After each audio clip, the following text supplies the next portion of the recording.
Awesome. Thanks, Christine. Jessica, would you like to take the attendance? Yes, thanks. So everyone, if you could just verbally acknowledge that you're here, that would be helpful. Tristan. Here. Stuart. Here. Daniel Bailey. Here. Lucas Bean. Here. Donna Chen. Here. Nicholas Garber. Nicholas, I know you're here, but we didn't hear you.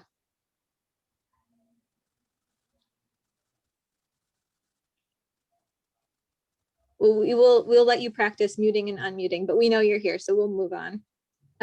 Patrick Healy. Here. Gary Heaton. Is Gary here? Okay, Joseph French. Here. Ray Heron. Here. Lee Condor. Here. Marty Meth. Here. And Travis Pietola. Here. All right, that's everyone. A near full Jessica, house. just to confirm, I'm here. I muted myself and I forgot to unmute. Great. Thanks, Nicholas. Awesome. Thanks, Jessica. So I'll see if I can. I never actually share my screen using this, but I think it's pretty easy with the buttons. I think I got it. I'm an MS Teams guy, so rarely. All right, cool. I think I'm sharing. So we have a slightly revised agenda today, and the reason B is because there was one agenda item that was added more or less last second as of yesterday, or 2 days ago, was it, Jessica? And it was an idea that I wanted to pose to everyone, and of course, something that we would vote on. And the idea here is that at the start of every meeting, after the time for where we would have matters for the public, to include perhaps maybe 10 or 15 or so minutes, a time in which CTAC members could propose any kind of questions or have open discussion about any kind of transportation matters dealing with the MPO. And so it would be just a time in which we might pose a few questions to one another or discuss any kind of non-specific agenda items. So it would be an open time.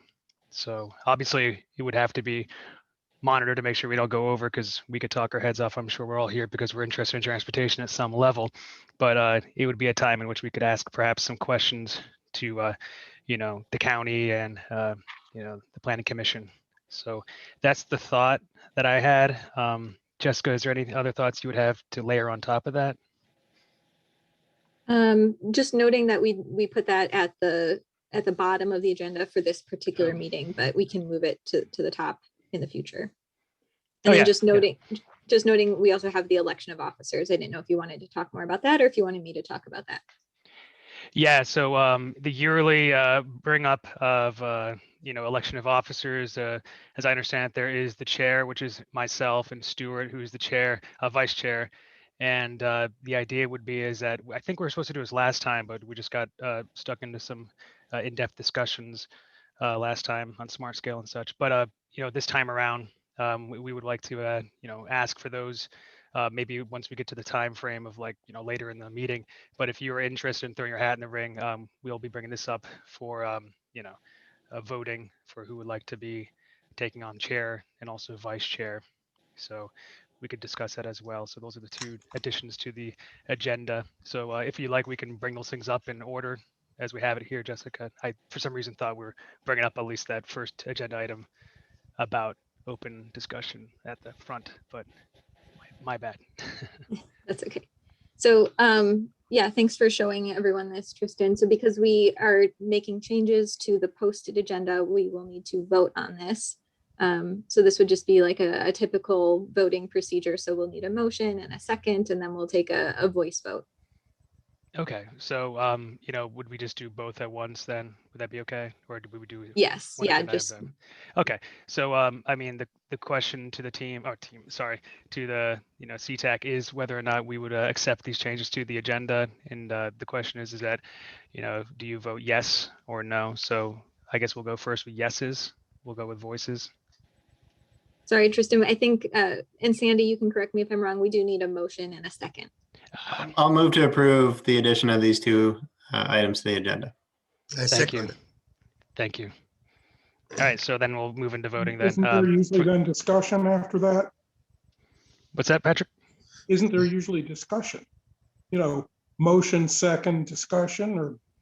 Yes, we can have a discussion Sure. if there's any items to, or Oh, if anyone would like to. I'd just like to clarify because as described and then as written, members of the public, in other words, this is an open meeting because the public can attend. And each of us is a member of the public. So as written, this thing already allows us, and of course, if we all have the good sense and the good grace, which I think we all do, to limit ourselves to 3 minutes, we're done. So what does this add or subtract from that? So if I could jump in, for matters of the public, yes, you are allowed, you are of course welcome to speak and during matters of the public, but you would be doing so as a member of the public, not as a member of CTAC. So what Tristan is suggesting, which we've put at the bottom of this agenda as an additional item, would be for you to ask questions as a CTAC member and also suggest future meeting topics. So it's just a little bit different. It's recognizing your role as a CTAC member rather than your role as a member of the public. Thank you. Also, as I understand it, you will be able to engage with everybody at CTAC, where members of the public just have 3 minutes to make a statement of some sort and no engagement. So we can go back and forth in that 15 minutes. The way Yeah, that's a good thing to do. Thanks. Yeah, it's supposed to provide an intentional moment in which CTAC acts as, representatives of our area, trying to engage the county or planning commission to get a feel on certain questions, open forum. Of course, if nothing comes up, we can just skip ahead. That would be the idea. Of course, open to changing it as needed, as you guys like. Any other further questions as far as that piece goes for, that agenda addition and moving forward? Great. I think we had a motion to vote. So shall we vote? Oh, I guess on the other question for election of officers, any other questions concerning that piece as well?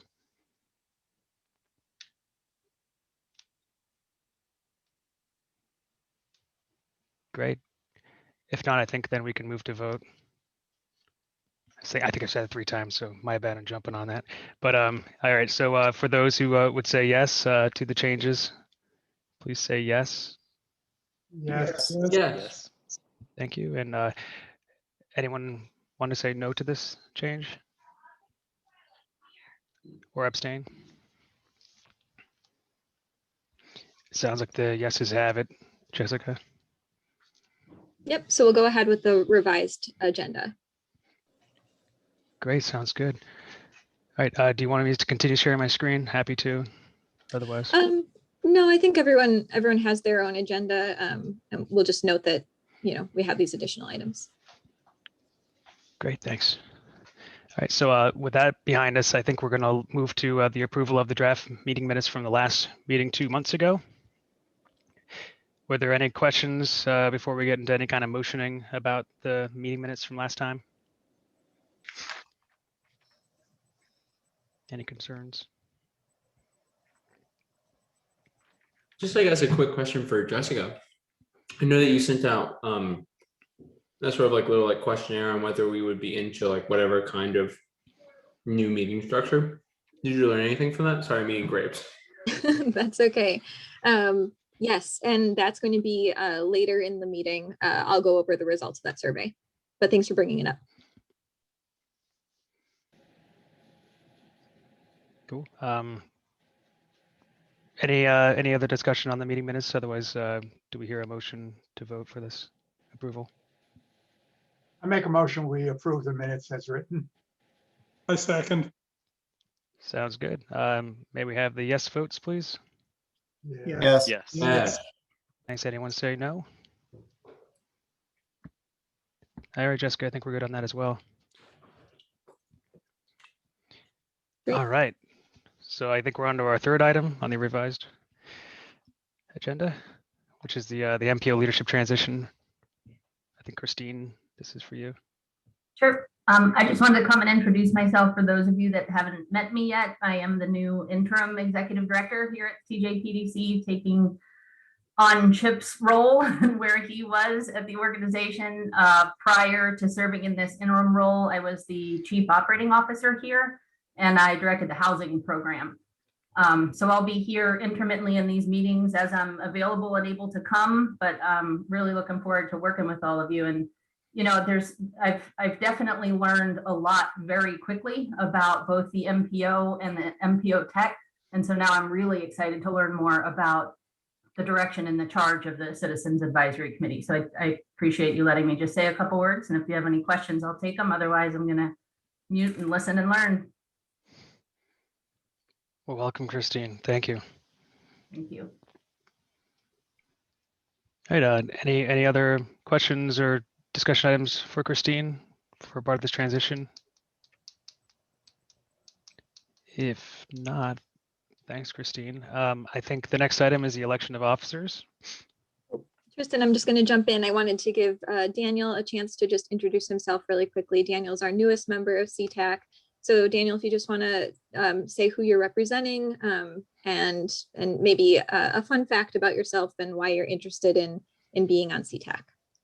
I appreciate that. I'm transitioning with the previous planning commissioner, Commissioner Tim Keller, who has moved to the MPO board, and I'm covering down on CTAC as a newly appointed planning commissioner for the Rio district. I'm super interested in the transportation. See a lot of friendly faces there with Marty and Lee from the Rio district CAC, and as a part of that role in the planning commission is transportation is critical, and understanding how to plan for that and to have safety and security and livability of an environment. Transportation plays a huge role in that. So as we think about the future growth of Albemarle County, I think this is a really exciting opportunity for me to understand and get a view from the citizens on how they're viewing transportation and that long-term plan, and to be able to bring that insight back to the Planning Commission. Fun fact, I'm a data geek. I'm an entrepreneur. I'm a co-founder and CTO, so I'm not a professional planner. I live and extract information out of satellite imagery and think about everything from a spatial context and geospatial context. So this is interesting to think about planning from that perspective. So I will often be thinking about it from the data perspective. I'm not necessarily from the full academic, taught up and brought about planning. So I'm coming up to speed. I appreciate your patience as I have been trying to digest the hundreds of pages Jessica sent me to read, but I'm slowly getting there and balancing that. So looking forward to working with each of you all and trying to tackle this challenging problem we have with budget shortfalls and increasing need for transportation improvements throughout Albemarle County and the CA MPO area. Well, thank you, Daniel. We're really glad to have you. You see a lot of data, so it should come in handy.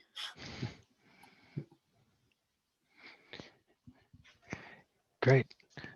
Well, yeah, welcome, Daniel. All right, I think we're ready to move on to the next topic item, which is the election of officers. Jessica?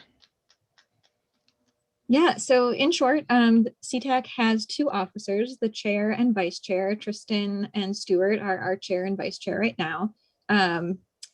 We vote on these people usually every January. Sorry, I missed it last meeting. Travis helpfully reminded me that we should come back to this. So that's why we're voting in March.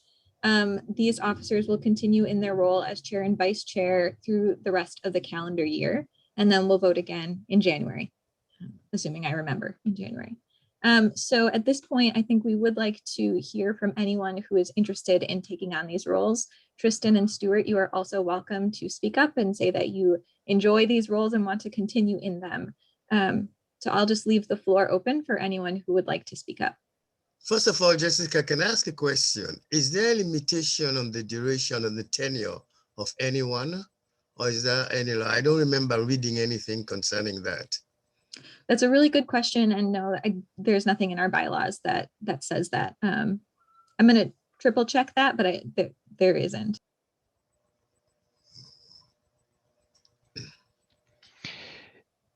Yeah, I don't believe so. I was, I think I was with you guys for 9 months before I became chair last year when we voted. So if that's case in point for you. Yeah, I enjoy, running these meetings and, working as the chair, in the chair position. However, if anyone else is, really interested in doing so, I'm more than happy to, sidestep for you guys. Yeah, I would say the same thing. Happy to continue supporting Tristan, but also if someone wants to raise their hand, more than happy to pass the torch as well. I do have one question for you, Jessica.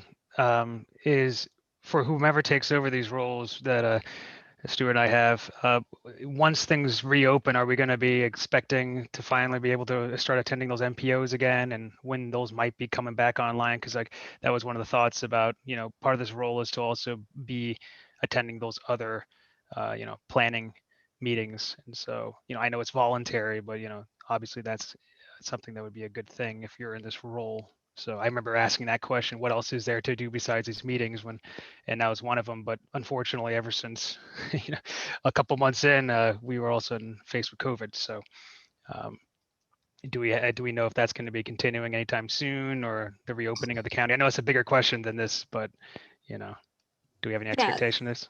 No, that's a great question and a good reminder that our chair and vice chair are typically invited to attend the MPO Tech meetings and the MPO Policy Board meetings. I believe usually our chair attends the Policy Board meetings, and our vice chair would attend the MPO Tech meetings, although we've been very flexible when, if people are available, we encourage them to go. And if they're not available, it's not a big deal if you're not able to go. You can always send comments to me to share with those committees. To add on to that, those meetings have been going on virtually, just as this one has. So they're still at the exact same time. So if you're working at 10 a.m. on a Tuesday, you still won't be able to attend those meetings, but they are done virtually now. So those are ongoing. And then back to Nicholas's earlier question, I did just double check our bylaws. There are no limits. You can have, this can be your first meeting, and you can be voted into an officer role. And you can also have been an officer before, and you can continue on in that or pick up that role again. Jessica, I wonder, are the meetings recorded so we can listen to them afterwards or see them afterwards? Yeah, great question. So all of our meetings are recorded, like the CTAC meetings are recorded, as are all of our other public meetings. Are they available online is the question I really meant. Yeah. Oh, yes. Yes, they are. So you can go back and watch this meeting online on the TJPDC website. I'll be sure to include direct links to the MPO Tech and MPO Policy Board meetings. Yeah, in your next email. Thank you.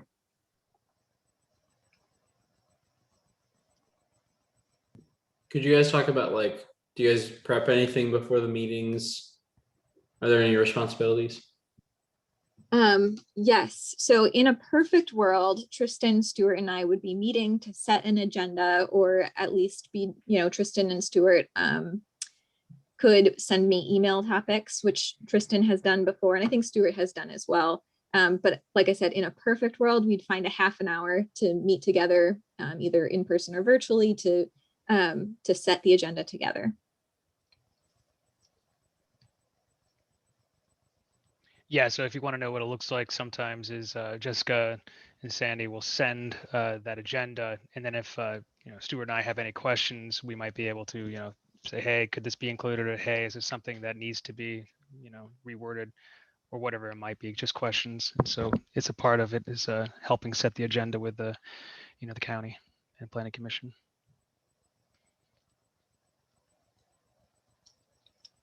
Usually get that email from Jessica 2 weeks before, or 3. So it's not like 5 minutes before. So not panicky.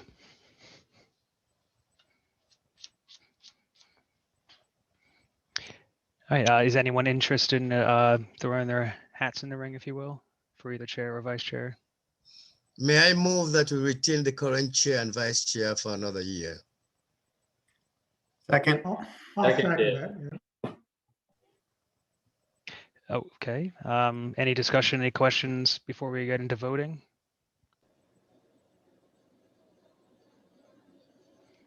If not, please vote yes then for those who say yes. Yes.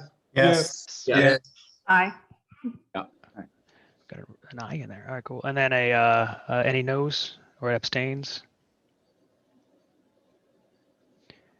Okay, looks like Stuart and I will be continuing in our roles for the next year, or at least I guess mathematically, was it 9 months or something like that?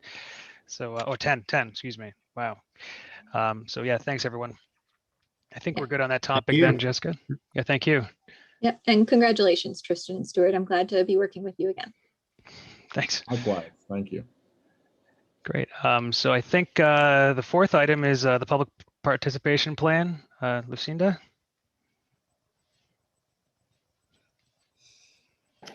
Thanks, everybody. I'm going to share maybe I'll share my screen later. So tonight I would like to go over the new updated Charlottesville Albemarle engagement plan. We changed the title. And what I'd like to do is frame this document and provide you a little bit of background and purpose for it, for the update, and then look at the engagement goals and strategies section. That's where I could really use your help and feedback, and then take any other comments on the other sections, and that'll be it. I also think that there'll be a time period for you to be able to email me or call with questions and comments as well. Do you have any questions about that before I start going into it? Okay. So this document is federally required, and the federal language is that it's to engage and involve interested or affected individuals, organizations, and government entities when developing and adopting MPO planning documents. And the two MPO planning documents that we that are like the main things that we do are the long range transportation plan, which has a lot of public engagement, and the transportation improvement program, which is more of a budgeting document. I think I've gone over some of the transportation improvement program adjustments and amendments with you in other meetings. So the main objective of this is because the MPO doesn't provide like direct services. Well, a lot of the comments that we got on the previous one, and I don't think it was from you, I think most of those comments were from the public, were about public transportation. And we're responsible for the planning side of it, but not for providing those direct services of like public transit or things like that. So we don't really interact with the public except for with the long range transportation plan and the TIP. And then other, like a lot of times we do, area plans and things like that, and we would be involving the public then. Now I'll share my screen and we can go through the engagement and goals and strategies section, because that's the section that I could really use some help with. And I think you guys had a lot of great feedback the last time we went through this, and I'm hoping that you can help us out with that again. So let me just share this. And this was when you got it in your packet. This is not formatted. We're going to get all the content straight first, and then we'll format it. So we've changed it quite a bit. We tailored it, and actually this was someone's suggestion, was to look at the Richmond public engagement plan. And so we used a lot of their ideas and format as well.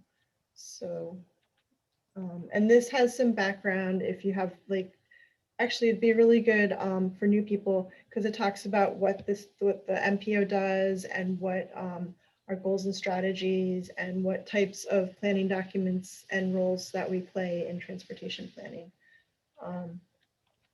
So let's see if I can get this bigger. So the goals and strategies section, we came up with 3 goals to create thoughtful opportunities to engage affected parties in MPO planning projects, to provide information and education about the MPO transportation planning activities, and to listen and respond to public feedback on MPO activities. Did you guys have a chance to look through that section at all? I don't know how much time we have. I'll go through it and then you can just like jump in and stop me if you have comments or questions. So the first goal was creating thoughtful opportunities to engage all affected parties in MPO planning projects. And the MPO will provide robust, appropriate opportunities for all members of the community to participate in its planning process. This will include outreach to affected parties who are not easily engaged because of their race, location, age, ability, and/or limited resources. The MPO will strive to utilize a variety of strategies to promote engagement, including the following as appropriate for the project plan. So these are some of the strategies that we could use and that we would use them as appropriate for the project that we're working on. Just a quick question here, Lucinda. Yes. I do not see any reference to like our committee. Is that done somewhere else? Yes. It all says Yeah. public meetings. So. Yeah, there's a whole section on the MPO committees. Okay. So, and the CTAC is mentioned as like a good way for the public to engage as well and learn more. So we'll look for that at the end of going through the schools section. I'm not sure, Lucinda. It struck me that maybe there didn't seem to be any engagement in media, or not as much media as I thought. 5-minute, I don't know, presentations, let's say from time to time on the public TV stations or on NPR, local NPR. So I didn't see anything along that line when I went through this. I don't know if this is a good place to jump in and say that. Yeah, that's great feedback. That's what I'm looking for. So I'll take a note of that.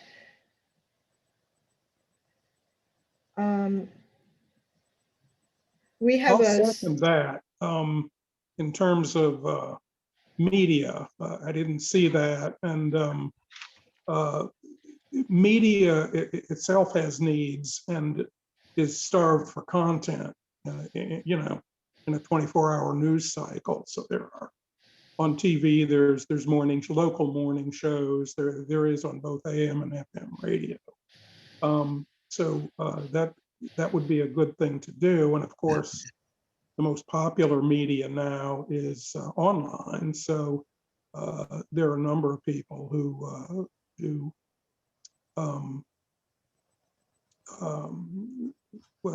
blogs, but also podcasts and things like that. And that seems like a good way to go. So we do have listed here social media. We have a Facebook page that we do list announcements on. And we have a website that we list announcements and, you know, post meetings and all of that on there as well. We have tried to, we do place advertisements in newspapers, and we have tried to work with local radio stations. In the past, it's been hit or miss. It's hard to kind of get in contact with somebody to get like a public service announcement, but we can keep trying that, and I will add that to the list. And I have not contacted local TV stations, but that's a really good one. So we'll definitely add that. Thank you. One thought was, if you had something, a 5-minute newsletter once every 2 weeks or once every month, so they can routinely program something. I don't know if you have enough content to do that. I think over the year you might, if you didn't do it too frequently, that might be useful, and they might glom onto that. Hey, Lucinda, can I jump in for just a second? Sure, yeah. Yeah, I think one of the things you guys are talking about is something that we're developing an agency-wide communications plan.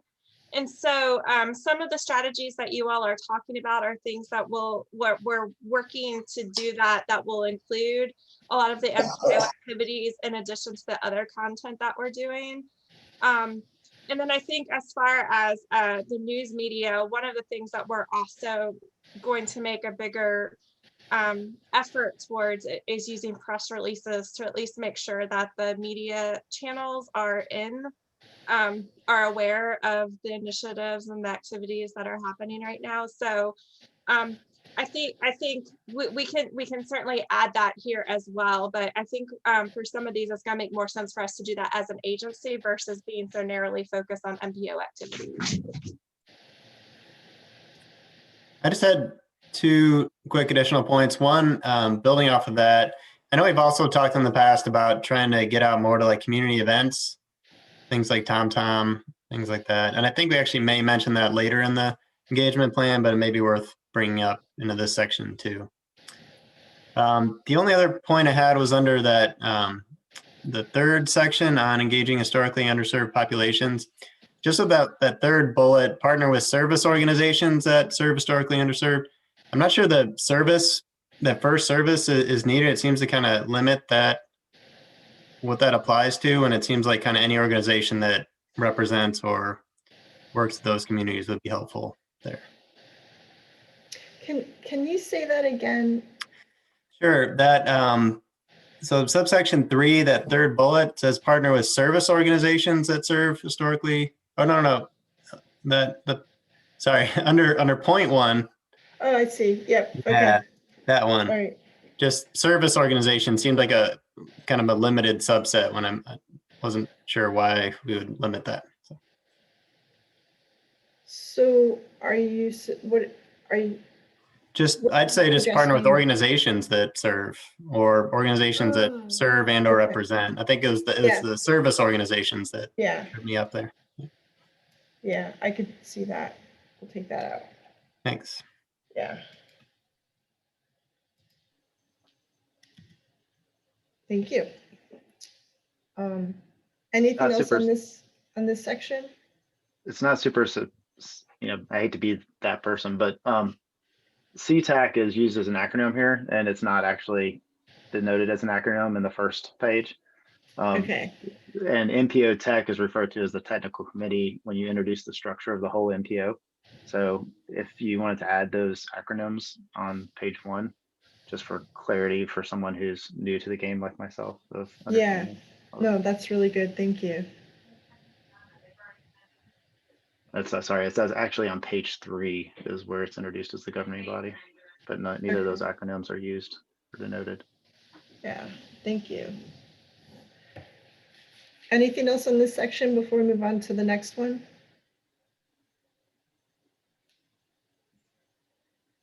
We can come back to it if there's anything else. So the next goal is to provide information and education about the MPO's transportation planning activities. Understanding the transportation planning process is key to making effective contributions to transportation projects and plans. The CA-MPO will seek new and effective ways to educate interested or affected parties on the transportation planning process, regulations, and best practices. Some of the strategies we may use to inform and educate interested parties about the transportation planning process include the following. So actually, here's some more media engagement. So I'm not sure that focus on the process as much as the actual plans. I'm not sure the public, in general, needs to know all the ins and outs of the process. I can hardly follow it half the time. Somebody who's not engaged in it. So I don't know whether that should have so much emphasis. I suppose. So the two plans that the MPO does are the Transportation Improvement Program and the Long Range Transportation Plan.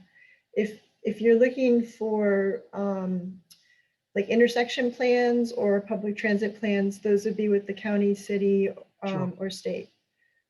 So I think one of the things, the reason why I had the process, like educating people about the processes, is so that people know how to effectively engage with transportation planning and understand who to contact and how it works and how to be a part of it.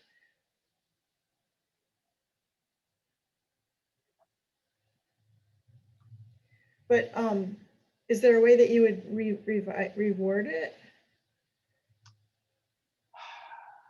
I just, I reacted negatively to the term process, that's all. I mean, I understand where you're going with it. I just, I don't know what to say more. We could, let's see. If take it the word process, understand the transportation planning approach to making, I mean, I don't want to do the English over again, but it's just the word process, something I would. That's good for me. Is that better? To me, it is. I don't know. You let somebody else say. Part of my gig is to be a process engineer. You wouldn't like me, huh? Oh, There's also process at the first line as well, if you want to swap that Yeah. out too. I think you could also or you could just eliminate the word process and just say, and the word the. So affected parties on transportation planning, regulations and best practices. I'm talking about the middle. Yep, I Middle, can just right, take yeah. out both. Yeah, that makes sense. And then I think getting into words, I think you'd have to remove the word the before transportation before that, but Thanks. thank you. Lucinda, Oh. this is Stuart. You could, under part 2, we talk about, share meeting notices with partner agencies. We could also leverage neighborhood associations. They typically have people that are concerned about what's going on transportation wise. So that could be another outlet of ways to publicize what we're working on. Yeah, let's see. I'll add it as a bullet. That's a really good one.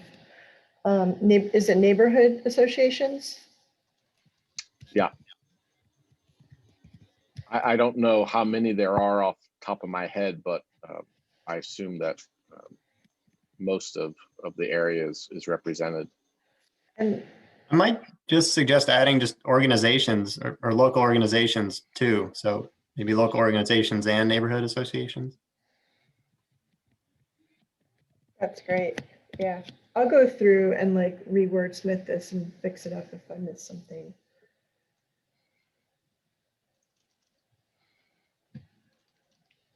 I guess one of the things that I've been confused about, even just recently, is what particular aspects of transportation planning the MPO gets involved in, because obviously the county does their thing, the city does their thing, the CAT does their thing, and so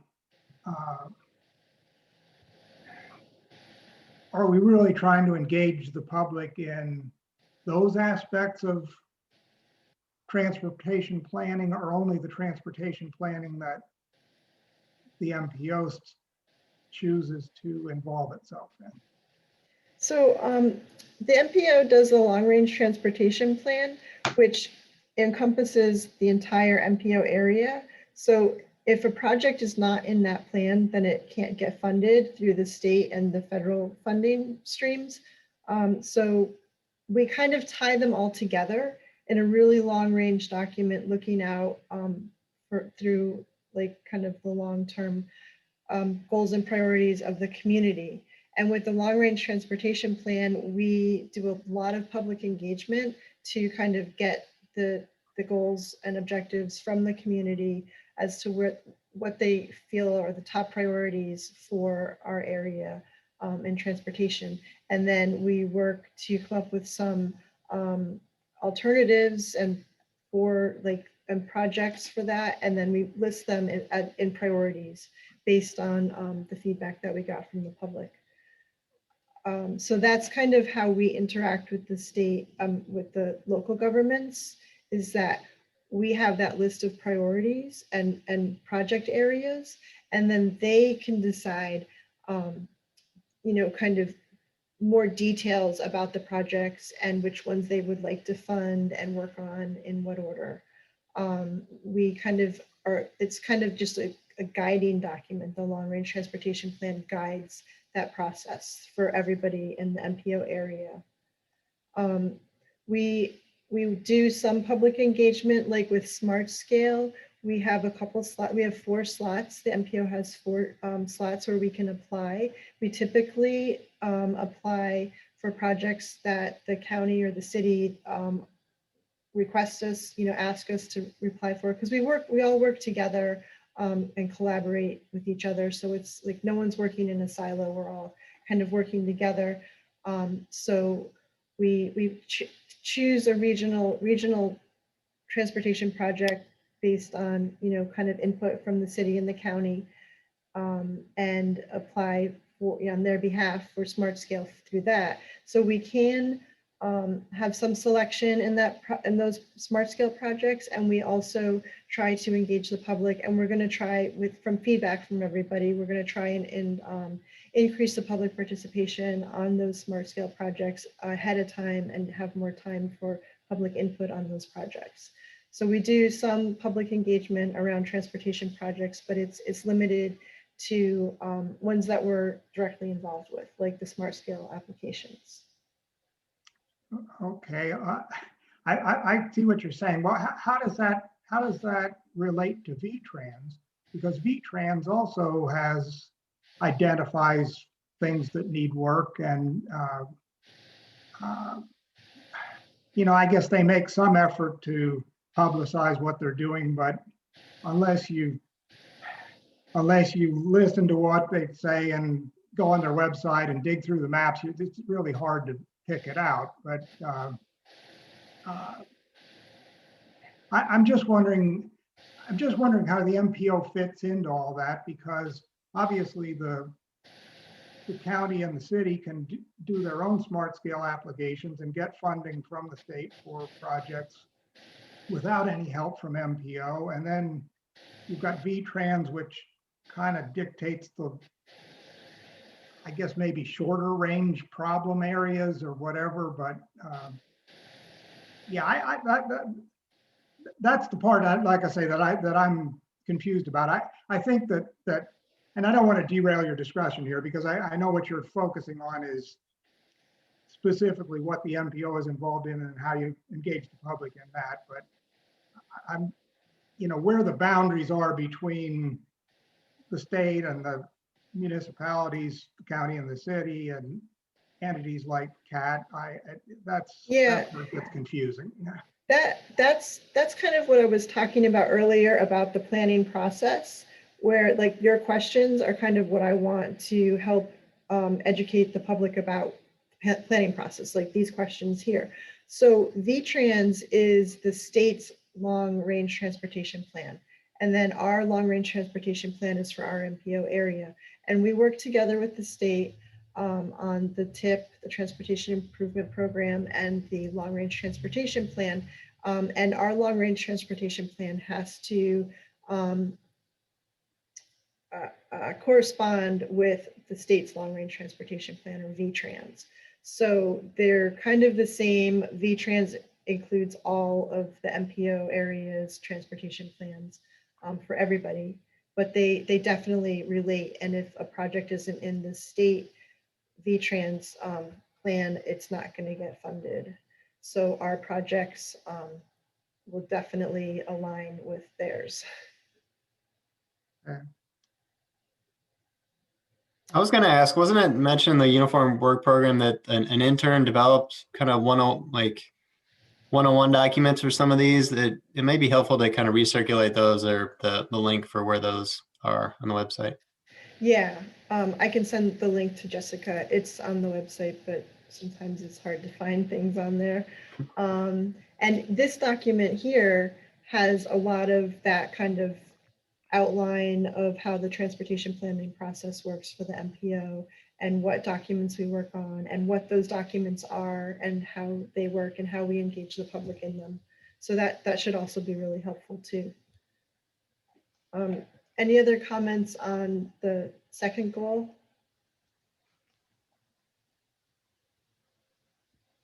I'm going to move on to the third, to be respectful of everybody's time.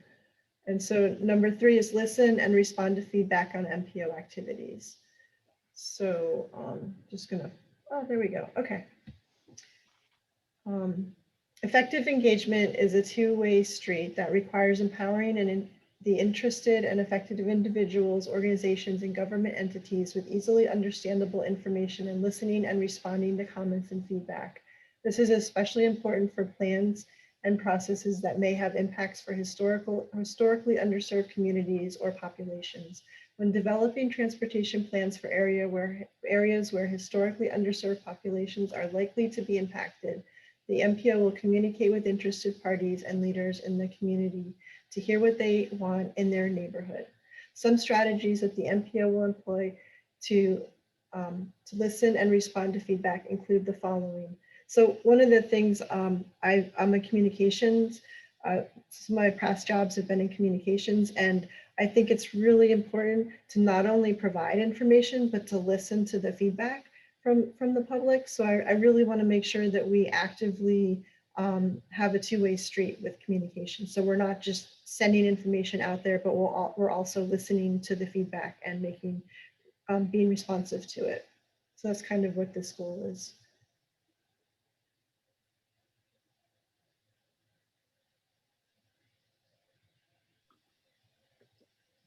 If I might, I was a little confused by the two-way street, just that says that it's still, I might suggest maybe changing responding to comments to feedback to maybe, I mean, it is about responding. I guess you have listening, but it's, I don't know. I guess what struck me is it doesn't have this concept of like receiving. And so when I think about it, it's like, you know, we're going to receive, probably not, it's probably wordsmithing too much, but when I read two-way street, it just, what followed it didn't immediately strike me as a two-way street where we're really trying to listen to the citizens. I believe that's there, but it may just be me. So you can take it with a grain of salt in the sense that it's, you know, kind of receiving, you know, it sounded, because the way it's written is like listening and responding to their comments and feedback, as opposed to receiving their comments and feedback and incorporated it into the decision-making process. This is kind of what I'm not sure how best to word it, but it was just something that it didn't strike that we were really, yeah, to me, once again. So, okay, sorry so for the inarticulateness of that response. But you guys will never hurt my feelings with feedback. I love getting feedback, so go ahead, just say what you think. Oh, look, you know, So- I like seeing the word street, but I'm not sure. I kind of agree with Daniel, but I like So seeing a what colloquialism if I about just streets. took that out and just said it requires, I think it's really important, and this again comes back to like kind of sharing the process with the public, that like it requires like empowering people and interested parties to understand the information, and then we respond to their comments and feedback. So what if I just took out the two-way street?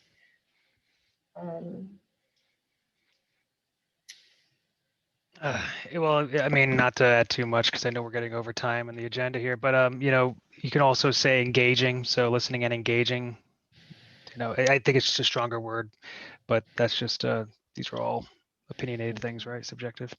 yep, I agree with that. And once again, the informality of a two-way street is nice and colloquialism. So I'm not trying to say that, but it is the point of just trying to strengthen it. It says that we're just not like, you know, gonna, you know, educate you, and then when you don't think you get it, we're just going to keep educating you by responding to your comments until you get it. You know, so I'm not sure. Sorry, Daniel, I don't want to talk over you there. Go ahead. I don't know if it's much better, but what about like considering and responding instead of just listening? I think listening to me sounds like you say it, we'll listen, but may not actually take it into account. So. Okay, so I took out listen and I put in engage and respond to feedback. But I could say consider and to engage, consider, respond to feedback. I can wordsmith this. I think I know where you guys are going with this, and I agree. So Great.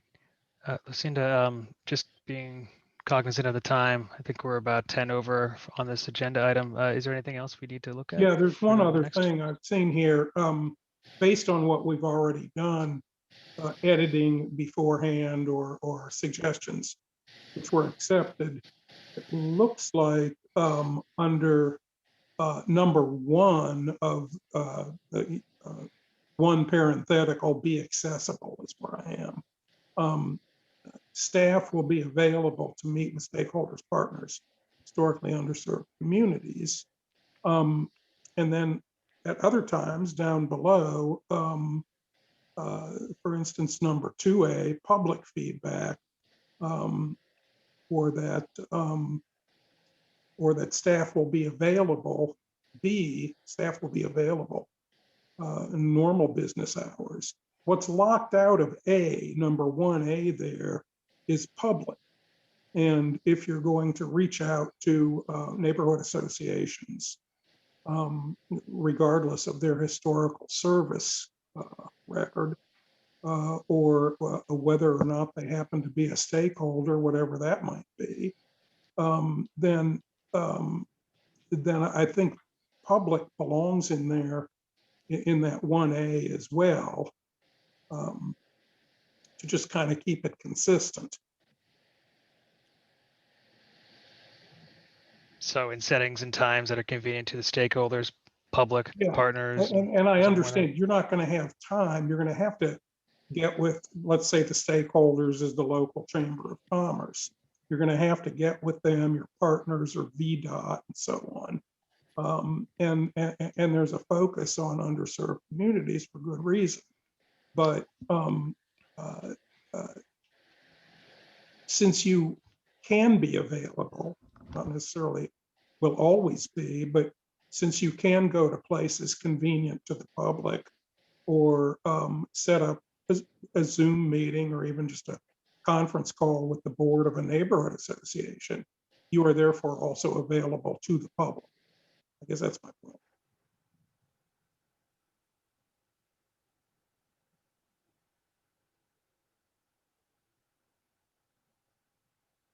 Okay, so I added public in there.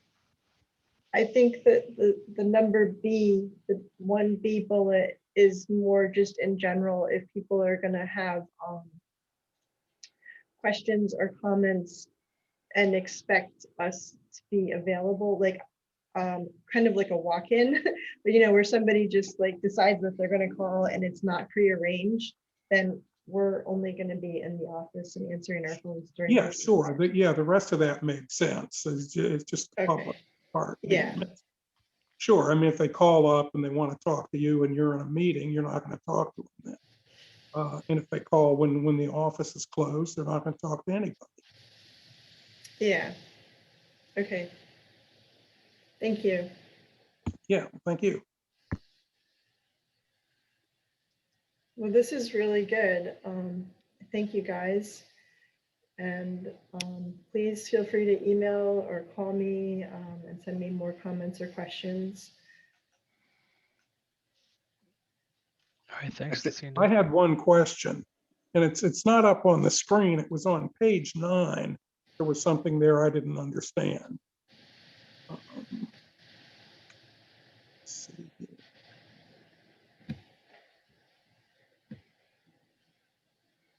And no, it wasn't there. It was page 9 of what you sent out. Is this? I'm not seeing it on my screen.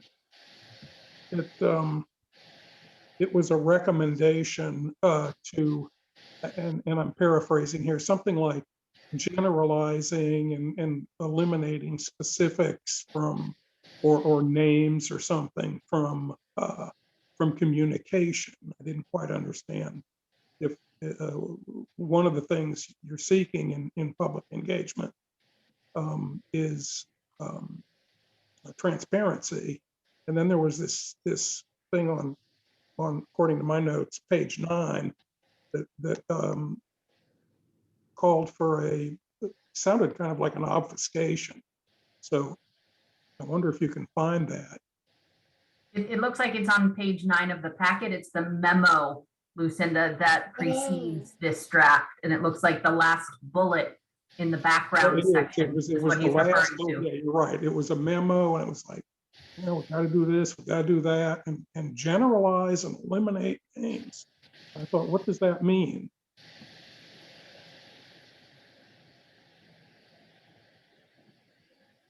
Oh, okay. That is when we updated the public participation, when we updated the plan, the old plan, the original plan that we were working from had committee members' names in the document, and that plan's like a multi-year document and committee members change. So we just referenced the committees instead of the individual people. It was more housekeeping than anything. Yeah. Yeah, okay, thanks. Yeah.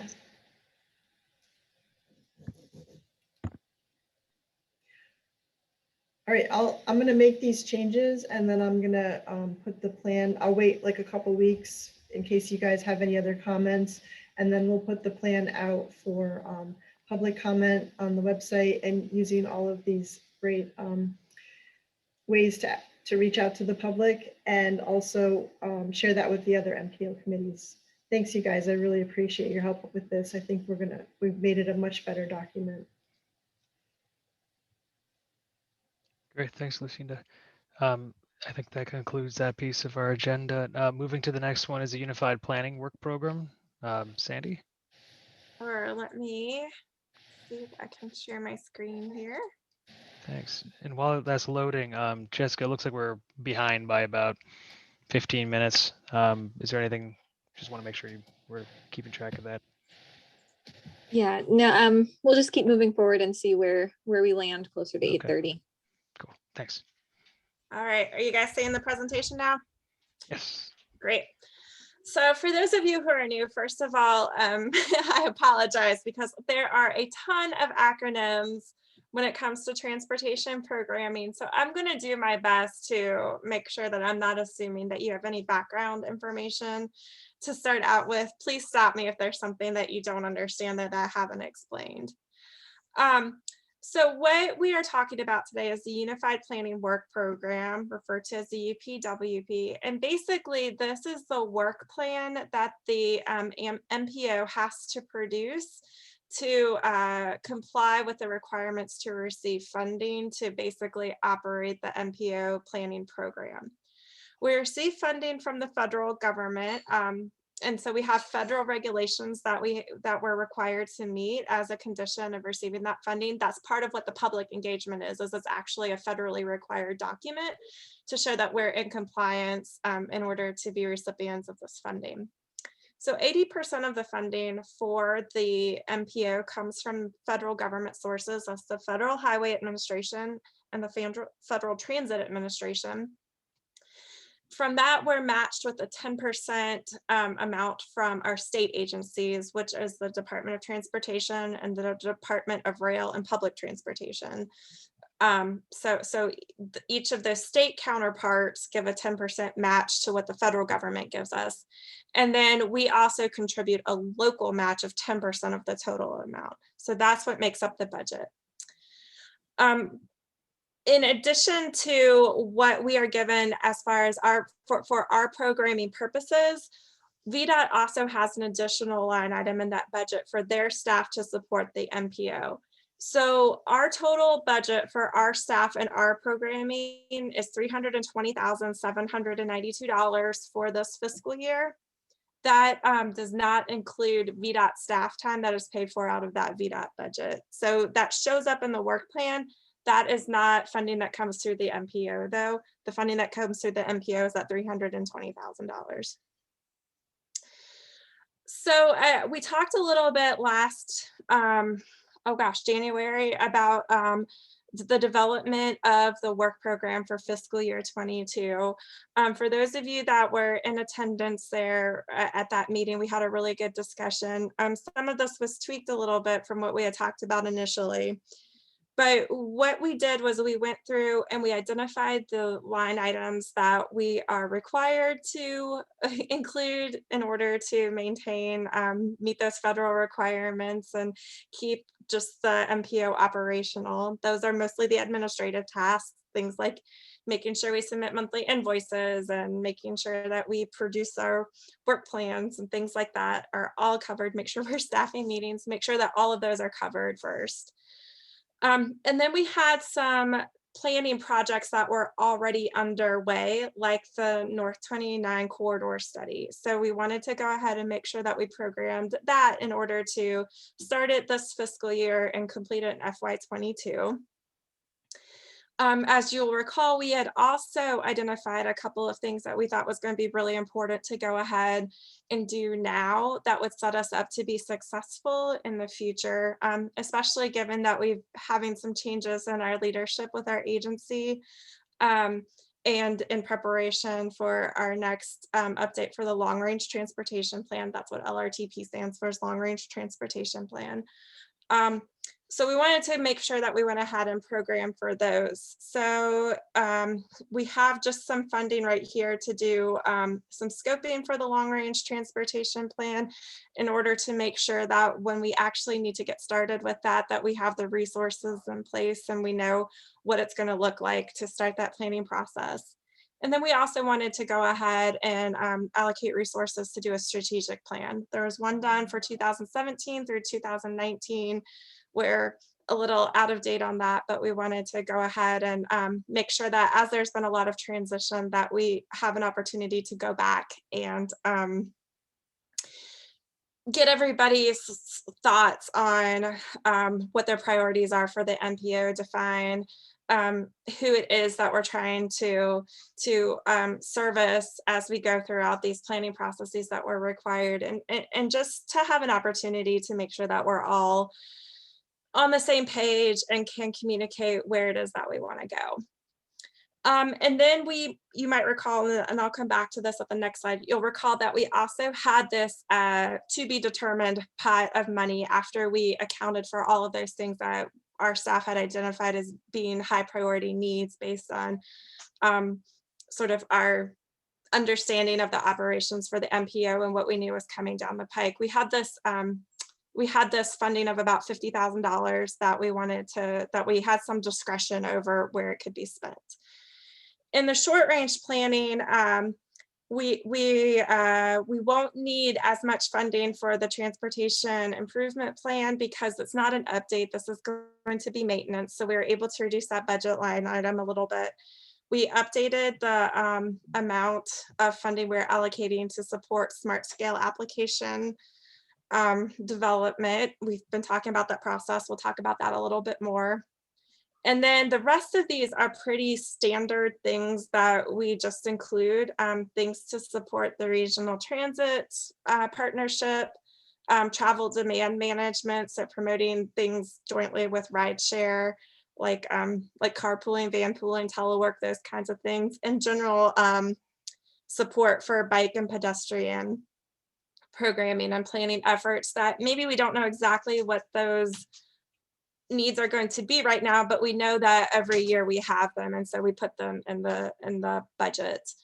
Performance targets are a federal requirement, and regional transit and rail planning, that's really to give us funding to research and apply for grants as they come up. And then of course, last and not least is this public outreach, public engagement, public education, and working with you all to develop some of those opportunities for programming. So everything that's in white is basically something that we think needs to stay in there. And then we had this to be determined category. At the last meeting, what we did was we got thoughts and suggestions from you all on some topics we thought would be of interest. We presented those to the MPO Policy Board, and they gave us direction of a couple of things that they were interested in. And so what we did was we developed two options, option A and option B. So with that $50,000 kind of, we're not sure what we do with it. We need some direction on this. We developed two, what I'll call mini proposals for projects that could be included in the UPWP. And so what we are asking for tonight is for you all to give us your recommendation for which of these options you would like to see move forward to the MPO Policy Board. And then we'll be asking them to choose which option will be included in the Unified Planning Work Program. After we meet with them next week, we will develop a finalized draft of that UPWP that we'll put up for public comment, and then they'll vote. There will be a vote to approve it in May. So that's where we are right now. So to get to this point where we develop these two project options, it's based on identified priority areas on the previous strategic plan that the MPO had produced. It's based on initiatives that the local government, Charlottesville and Albemarle, have adopted as priorities. And it's based on the direction that the policy board gave us after we brought all of the suggestions to them at the last cycle. So the first option would be a more in-depth analysis project looking at bicycle and pedestrian crashes throughout the region. This has a focus on equity, safety, and bike and pedestrian infrastructure. One of the things that was identified as a higher priority in the previous strategic plan was really looking at pedestrian infrastructure and pedestrian facilities. Maybe less of a tie-in to bike, but I think there's a pretty close tie-in between some of that infrastructure. So I think it makes sense to look at both of those at the same time. So this would be looking at things, not just location information, but also what are the other factors that might be contributing to crashes that involve bicyclists and pedestrians. So things like the time of day, lighting, what kind of functional classification they were on as far as the road, what kind of facilities were in place. If there's a socioeconomic or demographic component to it. We'll basically be looking at data that's reported as far as incidence reports. And then as we got better detail through discussion with the MPO TAC, we'd also be looking at other sources for self-reporting either crashes that weren't severe enough to have an incident report, or near misses where there was almost a crash and there wasn't. So there would be some self-reporting as well as looking at hospital data as well. So that would be one project that we would look at. And then the second option would be two research projects. So not as much analysis, more research. One of those would be to look at how we can incorporate climate action planning into our transportation planning process. This is an initiative both that Albemarle and Charlottesville have adopted as high priorities. We are not in a non-attainment area, so we're not required to be monitoring and reporting on this. There are a lot of places that are, so this would really be looking at best practices to think through how we could integrate some of those initiatives into our local planning process. And the second one would be to conduct some in-depth case studies to better understand how localities or regions can increase funding resources to get transportation improvements implemented on the ground. So this is less looking at what are the mechanisms and more looking at what has been successful in other areas and why were they successful. So thinking through how was it initiated, who were the people that were involved, what was the environment like at that time, and what was the experience like, how have they been successful, or what lessons that we could learn that we could then apply here. So we're really looking for either, hopefully you guys will be in favor of one or the other of these, but we're really looking for feedback on, if you had to choose between option A and option B, which one would you like to see move forward? So you're looking for a vote by us by the end of this? Yes. So yeah, I'll be happy to answer any questions. I have one question. Mm-hmm. For the climate action piece and impacts, what does that entail? Like sound from roadways, or chemical pollution, or light pollution from street lights? What exactly are the aspects we're looking at? Yeah, I'll be very honest that this is not an area that I have much expertise in. I think my thought was mostly about emissions, but I think it could be scoped more broadly than that. Yeah, I think the city and county are both doing climate action plans right now, mainly targeting reducing greenhouse gas emissions. So I think it's mainly focused on that. Mm-hmm.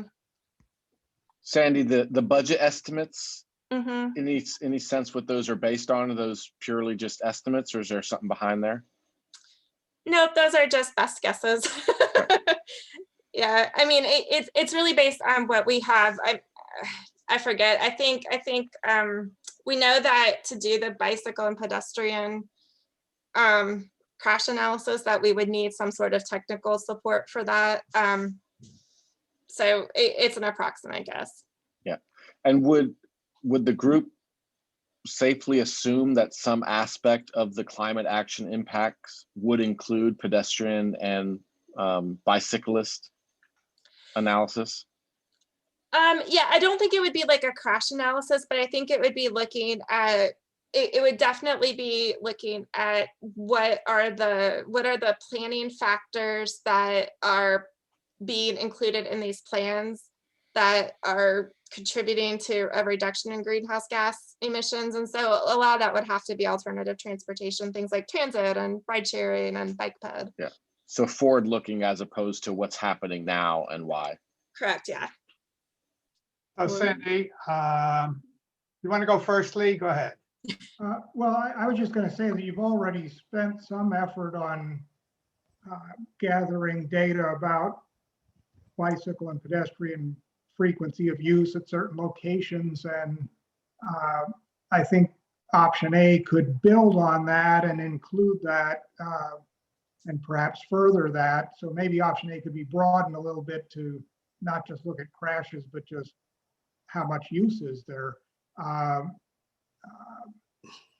you know, so that you get a sense of pedestrian crashes or accidents per 100 opportunities or whatever. In other words, if only one pedestrian crosses the street a year and that pedestrian gets hit, that's obviously pretty severe. But if 10 million pedestrians use that and only one gets hit in a year, it looks a lot different. So, so you'd have to consider the frequency of use in that. And so I personally think option A is much more realizable. Option B is pretty much blue sky kind of thing. And you know, $50,000 doesn't make a dent in a thorough examination of that. I'm very much interested in option A, but I would like a bit of specificity.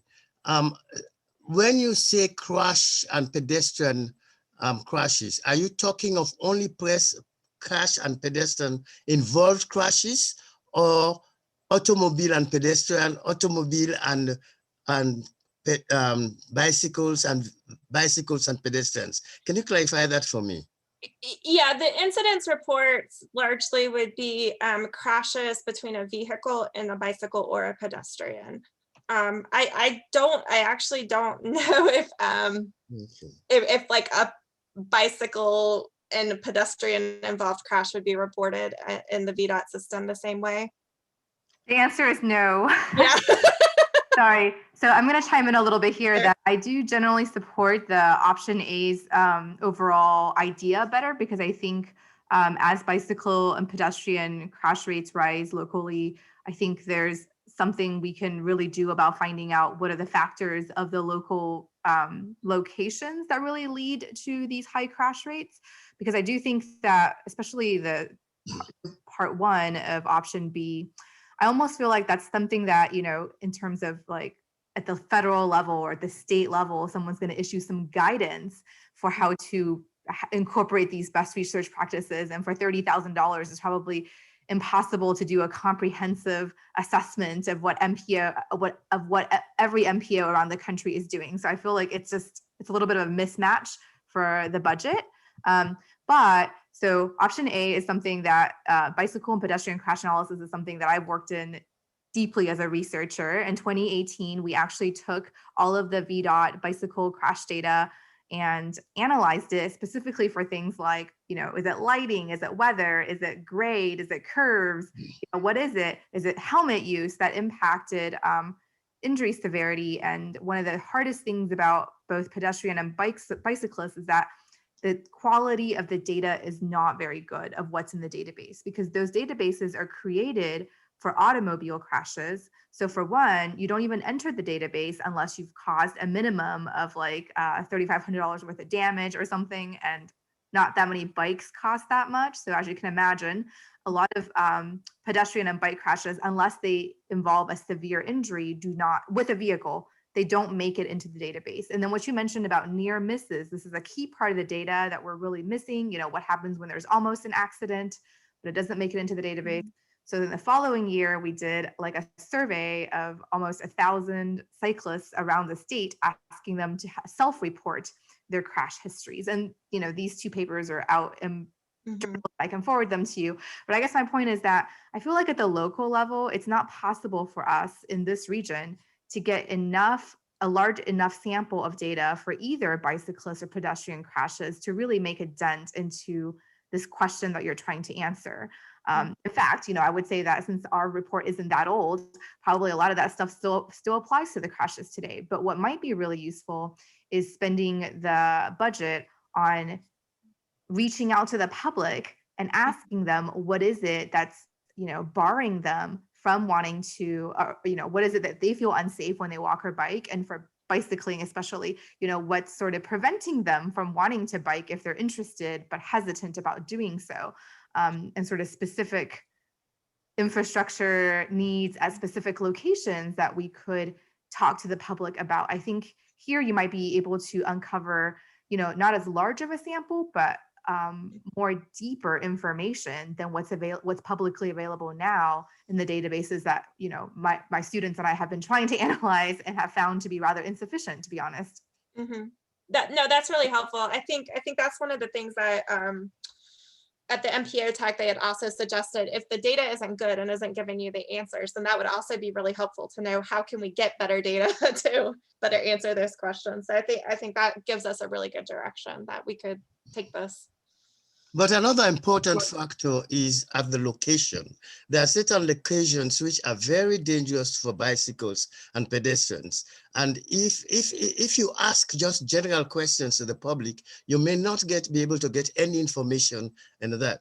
That was my first inclination is how can you carry out such a study? The way I look at it, that for you to be able to do anything with pedestrian and bicycle data, you have to be able to crashes, you have to be able to get the data, and the amount of money I see there, I don't think is adequate enough for any good study that you can really get data that will help you in solving the problem on a long-term basis.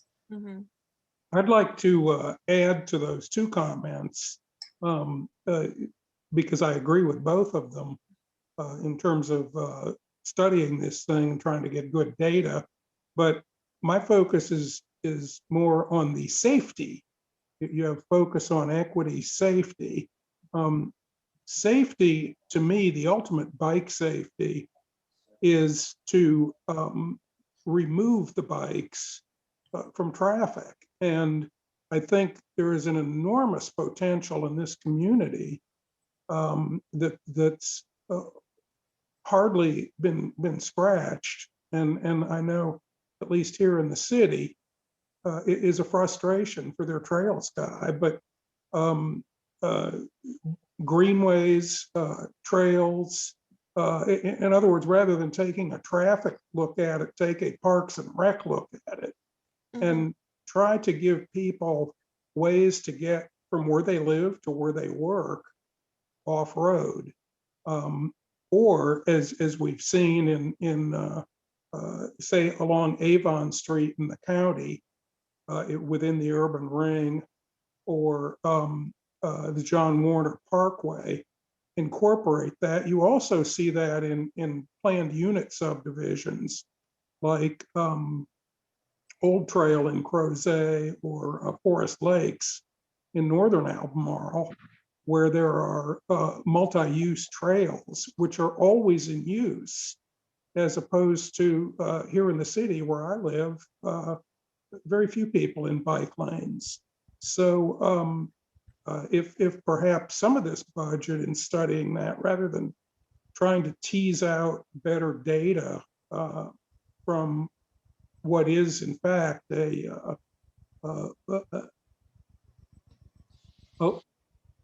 little obscure, you can't always get the data, rather than trying to go that way, some of the budget to reach out to, again, not your transportation counterparts so much as your trails people, and see how perhaps something through VDOT or what have you would help them help you, and also then help the people of this community with better ways to do this.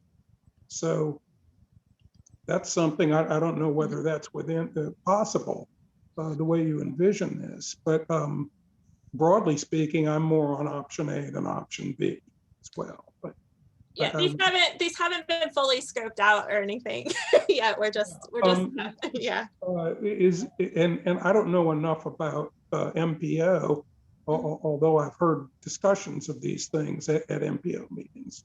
Sure. But I would say in that area, look to those greenways. I've been given to understand that in years past, the traditional best places to bike in America were Minneapolis and Boston. And I don't think that's because of the great year-round weather. The reason is because of hundreds and hundreds of miles of well-developed greenways, so that people can pedal around those cities with their kids, or they can commute to work, recreation.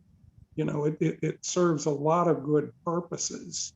And as to bicycle pedestrian crashes as printed, denser communities actually have some of those. I have a family member who was struck by a bicycle while walking, and the cyclist actually got more hurt than the pedestrian in that one.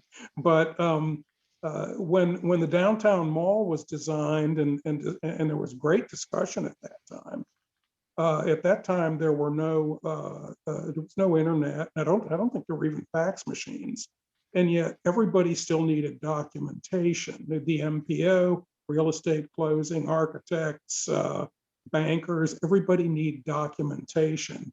And most big cities had cyclists. They had bike messengers who were kind of reckless, and that's the reason, I believe, when the mall was laid out and planned, that cyclists were forbidden, because I moved down here right around that time, came from DC, and most of the neighborhood meetings up in Washington, DC were people really angry about guys just zooming around, corner cutting across sidewalks, knocking near misses, knocking people down, and all the rest of it on their bikes. So one of the reasons I broadly support A is that we are getting more dense here, and people like to ride bikes, so safety is important. And my thought is to accommodate a bike as a bike, rather than to shoehorn its own little right-hand lane in the middle of a bunch of traffic, which is dangerous. Sandy, quick question on top of that. As far as for scope and what Patrick's talking about, that sounds like identification of new areas to expand potential bicycle and ped, areas. Is that something that could be scoped in, or are these kind of more rigid? No, I mean, there's a lot of flexibility on what we can do. I will say, I don't think, like, budget wise, I don't know that we could maybe go back to look up the Jefferson area bike and pedestrian plan and see if there are some opportunities. My guess is, though, that we would more generally want to come up with generalized recommendations versus, you know, a list of very, very specific recommendations based on this. But Well, I guess my generalized would then be reach out to the trails guys in the city and the county, and maybe have a discussion with them.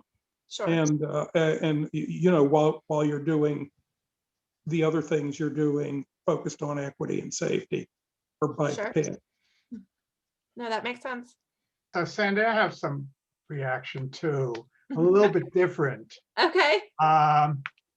Is there some way of combining part of B into and A? So I'm a little bit, I'm somewhat interested in looking at the impact on transportation planning, considering the climate impacts. Mm-hmm. Not quite the best practices. I don't like the term best practices, but that's just me. And so it seems to me you have enough flexibility to address a little bit of the research in terms of the the climate action and transportation planning process. The county, our county, Albemarle County, is putting an emphasis on that, and I think it would be good to support it there. And then I'm certainly interested in seeing something along the lines that Donna discussed and Patrick, in terms of looking at what type of paths would make the most sense. You know, should they be structured to reduce bike and pedestrian crashes and or improve their safety, as well as providing some better access to people. So I think these could be redone a little bit, you know, not quite the buzzwords that are there, and based on the comments that you've heard tonight, frankly. But anyway, my basic, can we combine the two? That's since you have a somewhat flexibility, it's not quite focused. Can we put some money on the research projects? It doesn't have to be 30, maybe 15, and the rest on the bike analysis. I think my concern with that is one of the things we're really trying to do, which was part of the strategic plan discussion, is to try to do a fewer number of projects and do them more in depth. So I think my concern with trying to do everything is that then we're spreading our staff really thin, and it's hard for them to necessarily invest the time and you know, capacity and to really having the opportunity to feel like they can do these projects well. So then I would say this much. I mean, from my perspective, I would pick B and expand that, because I think there's a lot of implications in terms of transportation planning to reducing the impact on climate in terms of what type of transportation you would pick, more buses, maybe more bike paths. I mean, Sure. But so I would pick B on that basis. Okay. I would add one more thing. It's that in collecting transportation data, you can do as many things as possible. But I think that if you have an objective in your mind, what do you want to do with this data first? And say, what is my final objective? Then you would know how to plan the data collection for you to be able to get the data that will give you information to achieve your objective. I feel now where everyone is just talking of different things here, it's very difficult to do a good transportation study, particularly when it contains crashes like pedestrians and bicycles, which are very, very few. So that has to be taken into consideration. What do we want to do with this data? And then plan something that would help us to get the data that would give us the opportunity to get that information. Sure. I was put in very quick. Sorry, go ahead. Daniel. I was going to ask, building on Ada's question, is can you educate me like along the lines of the goal of this? What does this filter into? Is this to inform the long-term plan? With any of these, or yes, these specifically? or I mean, yeah.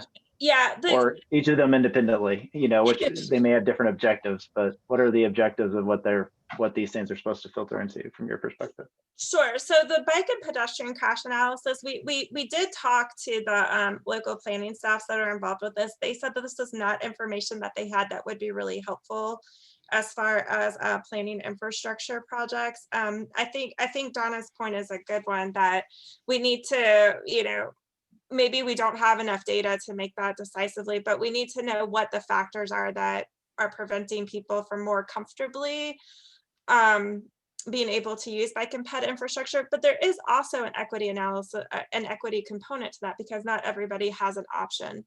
So I think this gives us better opportunity to also know where is it that people are walking where it's dangerous or biking where it's dangerous, where they don't have a choice, to make sure that we are also considering that when making decisions about how to prioritize projects within our long range planning process. As far as the climate action impacts, I think that could go into, again, our long range planning process to figure out, while in order for a project to be implemented and be eligible for funding through certain state resources, they have to be a VTrans need, which is identified in that statewide plan.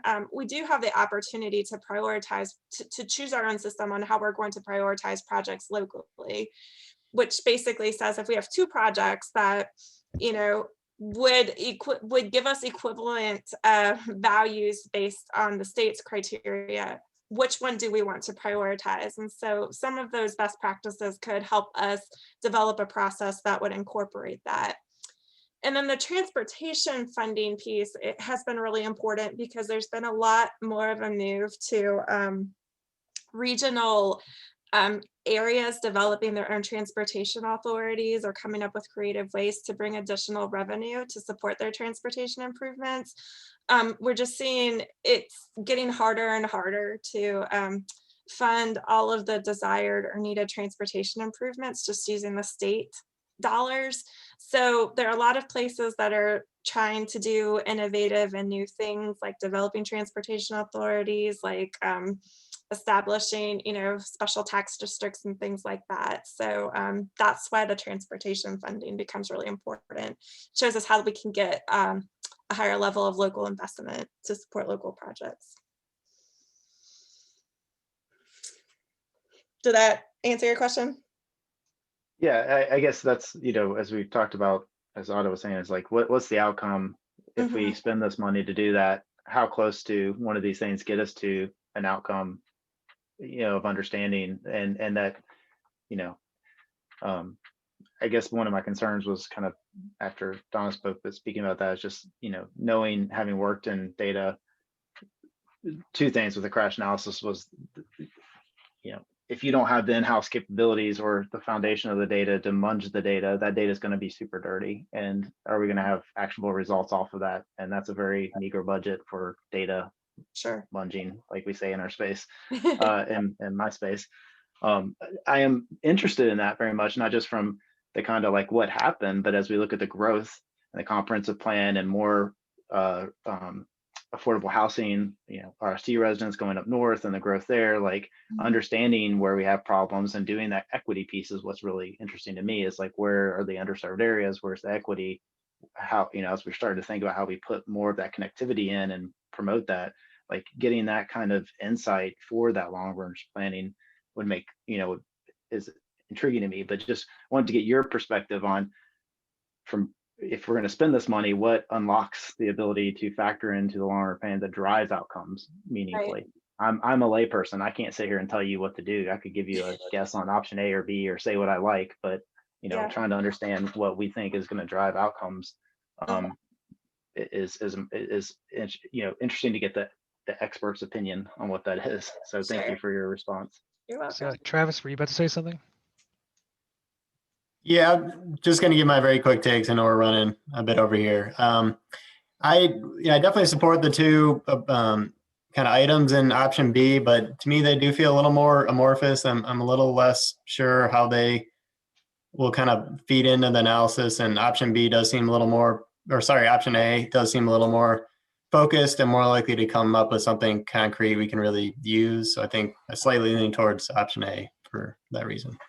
This is Stuart. I agree with Travis on that regard as well. It's something that will be real and localized as opposed to option B, which is kind of like, oh, here are things out there. I suspect that kind of analysis of option B exists in some form already, where A is very localized. I would just wonder if we could include in option A micromobility, like the electric scooters, as part of the bicycle, pedestrian, and micromobility crashes.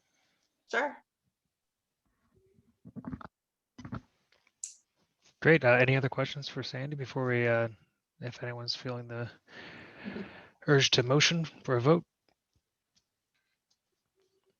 I would like to emphasize again that if by any chance we vote for option A, I would suggest clearly that we have an objective of what we are going to do with this data.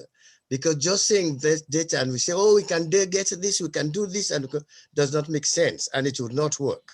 I think it needs an objective so that when you give a consultant or an expert, that there would be a proper plan for this work to be done. The money is very limited. I love to do it, option A, but I would like to see that we can have it in 2 or 3 or 4 stages and say, well, let's start with this first stage first, and then get some results, and then see how we go to the second stage. But just to say, oh, we want to do all of these, it would not work and it would not make sense. I'm sorry to say. Is that caveat able to be noted, Sandy? Yep. Cool. All right. Anyone willing to motion for a vote? We'll go first. We'll say yes to or no to A, then B. I'll make a motion to favor option A. Second. I'll second that motion. Cool. Let's vote then. So who says yes to option A? Yes. Yes. Yes. Yes. Anyone say no? No. No from Marty. All right. Sorry, I will say I abstain. Abstain. Is it just Nicholas Yes. abstaining and Marty saying no? Is there anyone else who is not a yes? I would I'm saying abstain no. at this. Let's go person by person. Kristen, do you want me to go through the list? If you don't mind, please. Sure. Can I ask, just, we didn't have any discussion, why do we have to vote on this? I mean, Sandy's got a sense of what does Sandy need a vote on it? That's my question. If you want it to be a formal recommendation from CTAC. Otherwise, I can just say CTAC generally supported. And just to clarify, Sandy is asking for a formal recommendation to the policy board. Okay, that's what I'm trying to understand. Okay. Yeah. Okay, so I'm going to go through our attendance list and please verbally say yes or no or abstain. Let me bring you guys up. Tristan. Yes. Stuart. Yes. Daniel. Abstain. As currently written on option A. Abstain. Can you hear me? Abstain. Yep. Okay. All Abstain. right. Lucas. No. Donna. Oh, I'm on mute. No. Sorry, Donna, I didn't catch that. No. No. Nicholas. Abstain. Patrick. Yes. Gary. Gary wasn't here. And Joseph left. Ray. Yes to A. Lee. Yes. Marty. No. Travis. Yes. So we have 6. That is not a majority, so the motion does not pass. Wait, Jessica, is it a majority of the people who voted? It is a majority of the people who voted. It passes. Oh, great. I'm glad we have you here, Sandy.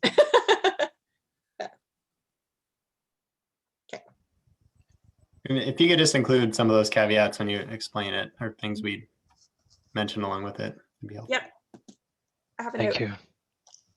Perfect. I think we have concluded that piece of the agenda, Jessica. I think we're at overtime though now. What's next? Would you like us to cover? So we are very over time. Thank you for recognizing that, Tristan. So we do not need to take a vote for any additional items. So what I'd like to recommend, and Tristan, you can jump in here too. I'd like to recommend that we continue with the agenda as it's written. We'll just go as late as we need to. If anyone needs to hop off, we don't need a quorum for a vote any longer. So we'll just continue the meeting with whoever is able to attend. And I will make sure to get draft minutes out to you guys as quickly as possible. So if you can't stick around, you'll at least be able to read about what happened and comment. Just to check on that meetings topic idea that was thrown in the beginning, do we need to vote on that one, or is that just good to go? No, it was included as part of our original vote to amend the agenda. Thank you.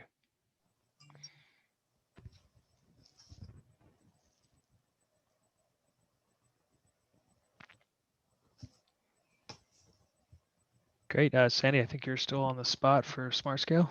Yep. So this is just a process overview. So I'll be quick about it because you'll keep hearing about this and you've heard about it a little bit.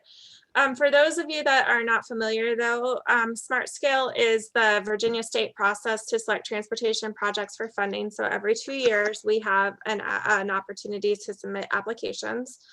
Currently, the MPO is able to submit up to 4 projects. That could change, but right now it's 4.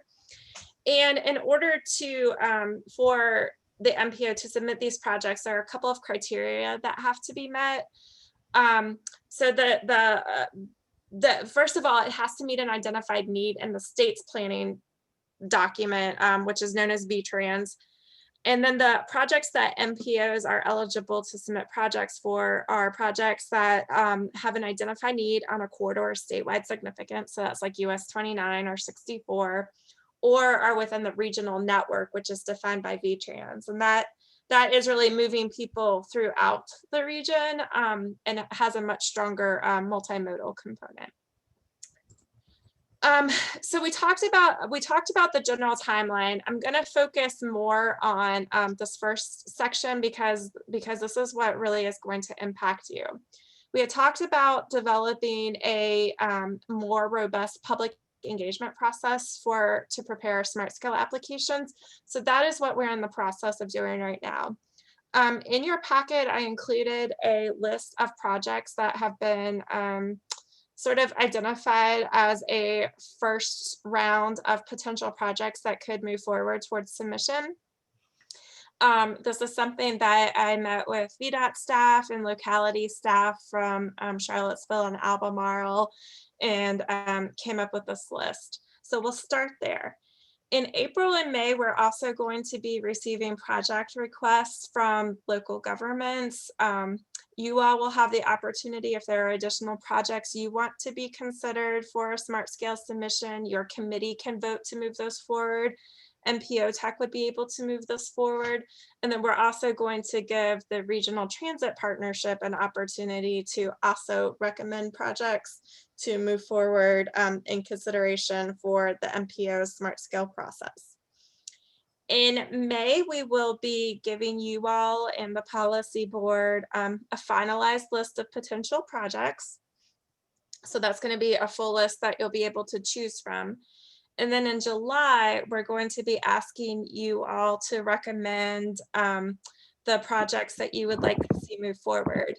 The process that we've outlined is that 2 of those projects potentially could be projects that have a much higher level of public engagement. So things that already have some engineering, there are already some options, something like that, but there needs to be additional public engagement to finalize a project that could be submitted. So then July through March, we would basically go through that public engagement process. In March, we would have a public workshop that would include all of the projects within the MPO region, like we did last year for those of you that participated. And then in May, we would prepare the applications. Just for your benefit, The reason that the projects that were listed in your packets came to be the top projects that we were recommending is based on the 4 criteria shown here. First of all, they had to meet a need identified by the MPO based on the long range transportation plan. And of course, VTrans, they had to be eligible projects initially. Second of all, the staffs thought that they were good projects because they had a multi-jurisdictional component where there was clear benefit to both Charlottesville and Albemarle County. There were previous plans or studies that were completed, which meant that there was some technical work that had already been provided that we could be building off of, and it would keep projects moving forward in the pipeline. So going from the planning stage to the implementation stage.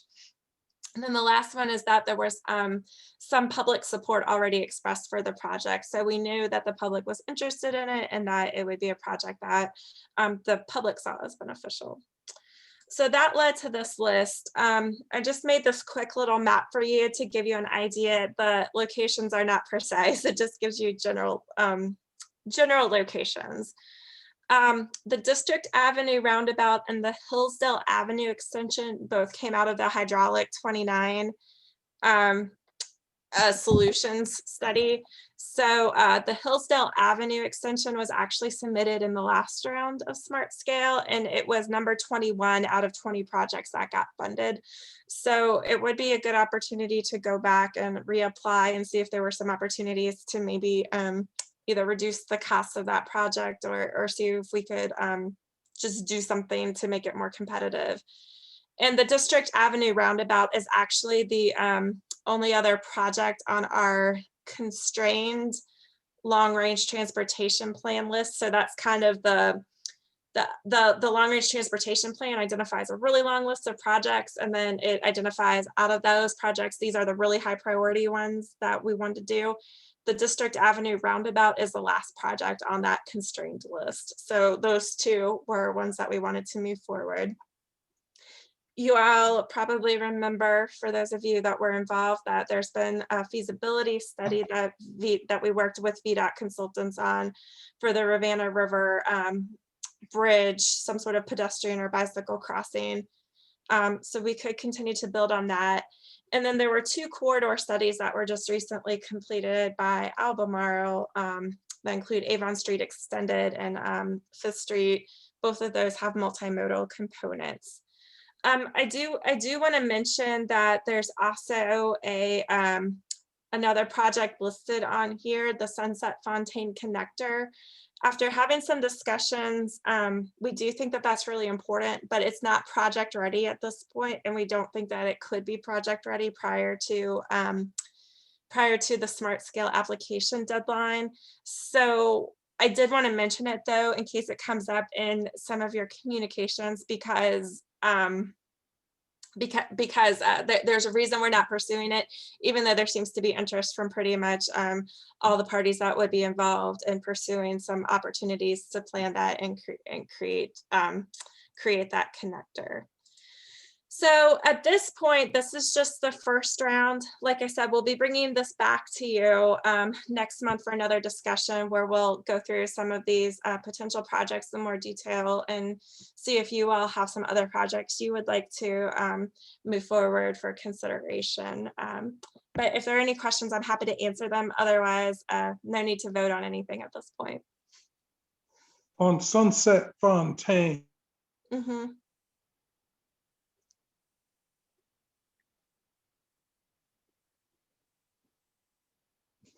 Sounds like you froze. Yeah. Yeah, looks like that's the case. Any questions for Sandy?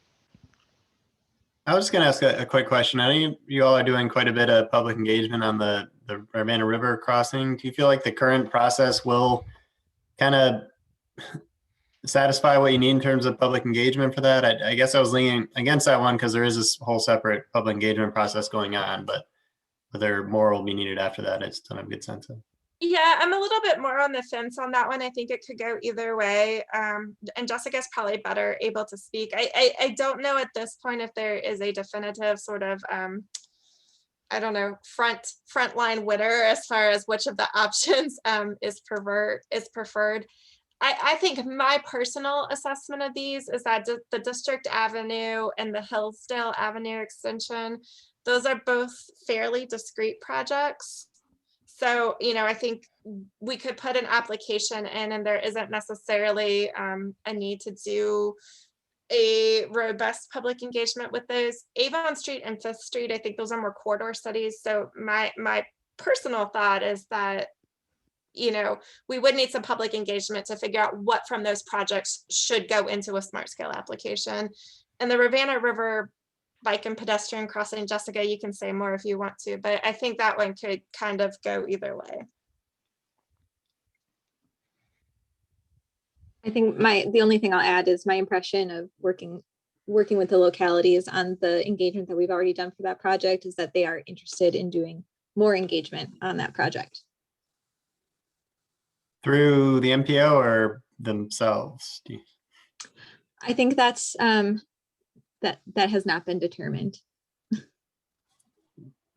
I'll just last point. I think I tend to agree, Sandy, with your take. For just my initial thought is that I know Avon and Fifth Street have a lot of people live along those corridors, so I could see there being a lot of interested people about kind of helping to shape that plan in those areas. Sure.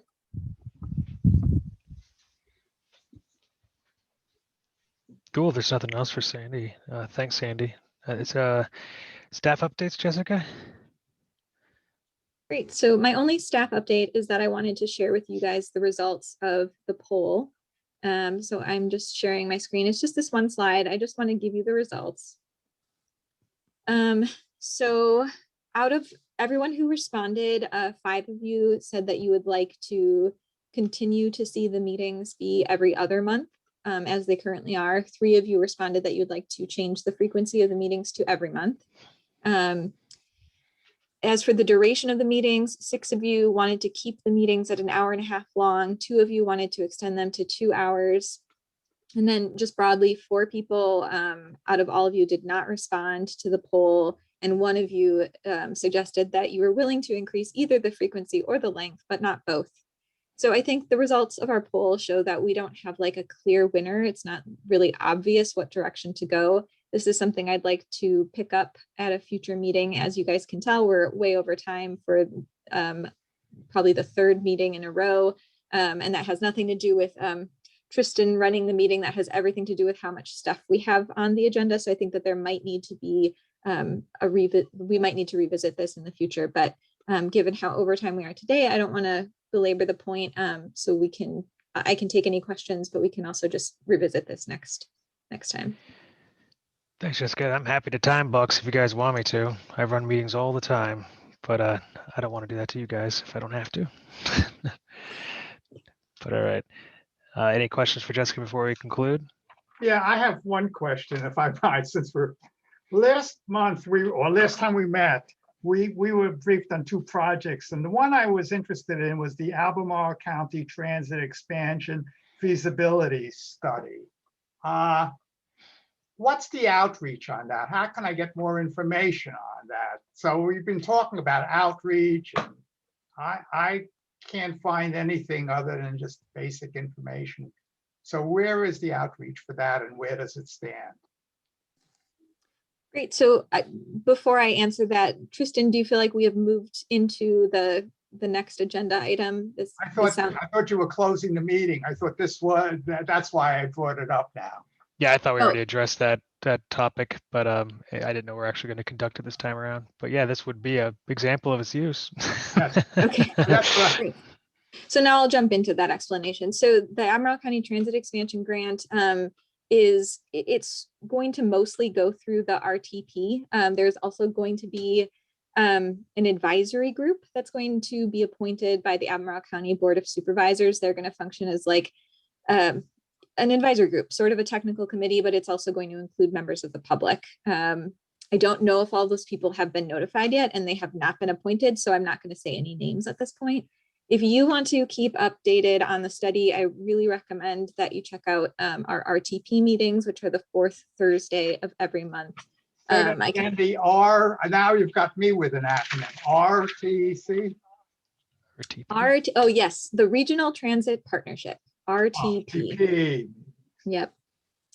But I will definitely, if there's interest among this group, I'm happy to make updates to this group as well in the future.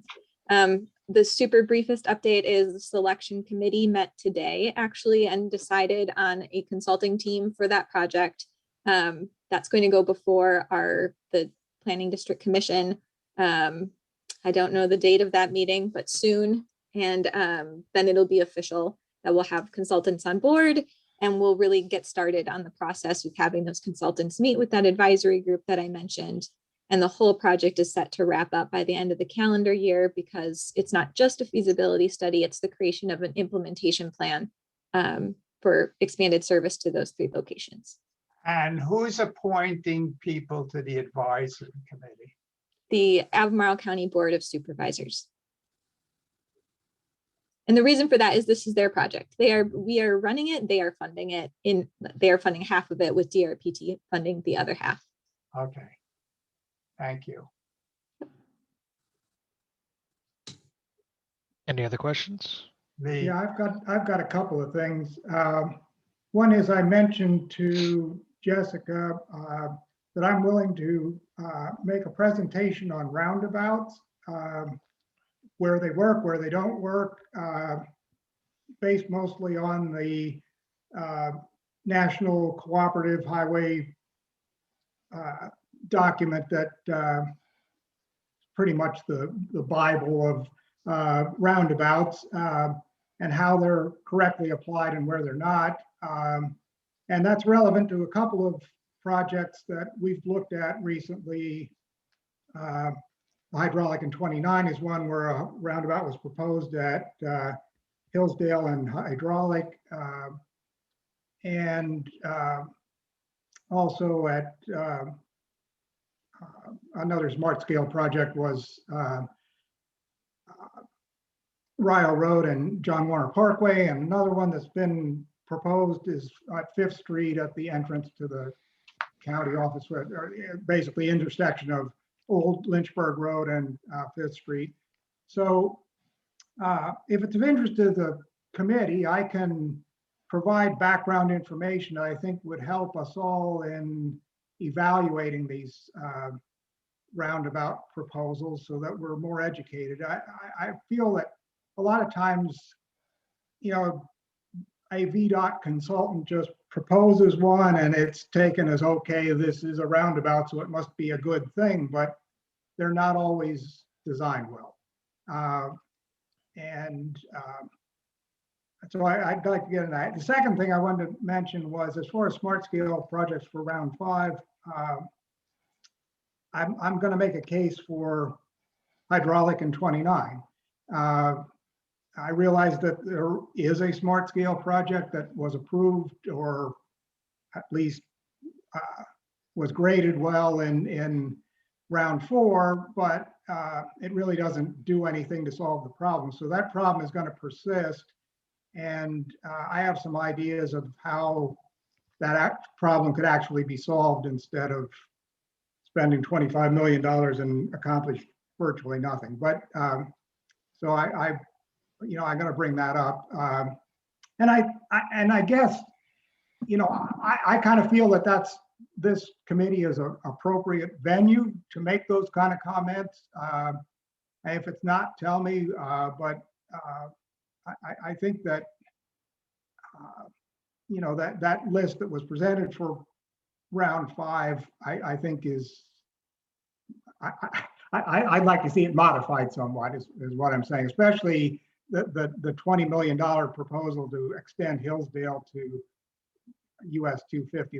That I can't imagine a bigger waste of money than that. But anyway, that's it for me.